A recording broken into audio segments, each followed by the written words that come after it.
საქართველოს პრეზიდენტ მიხეილ სააკაშვილისა და პრემიერ-მინისტრობის კანდიდატ ბიძინა ივანიშვილის შორის პირველი მოლაპარაკება დღეს შედგა. დღეს მიმდინარე მოვლენებს თელავის მოსახლეობა აფასებს ადგილობრივების განმარტებით ქვეყანაში მშვიდობა საბოლოოდ იმ შემთხვევაში დამყარდება თუ ორივე მხარე პრობლემების მოგვარებას დიპლომატიური გზით შეეცდება. მათი თქმით ორივე ლიდერს ქვეყნის კეთილდღეობა სურს და საქართველოსთვის მნიშვნელოვან საკითხებსაც შეთანხმებულად გადაწყვეტენ.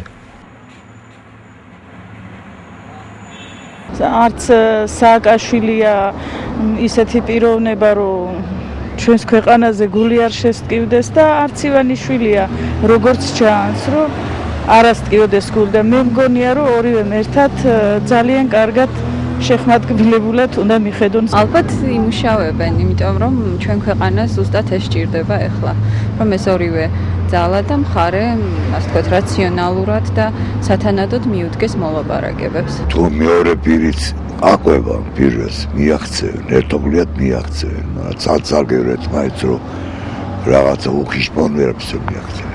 მე მგონი სააკაშვილი უკვე ხალხის ინტერესებს დაიცავს და ივანიშვილიც ხალხის ინტერესებს იცავს და უფრო საზიკეთოდ წავარა. უნდა მოხდეს კონსენსუსი, უნდა მოხდეს სწორი გადაწყვეტილება, მე ესე ვფიქრობ, იმიტომ რომ არეულობით და ურთიერთდაპირისპირებით არაფერი არ გამოვა. მე მგონია, რომ ორივემ თავად ცოდნათა გამოცდილება შეთანხმებულად უნდა გამოიყენონ ქვეყნის საკეთილდღეოდ.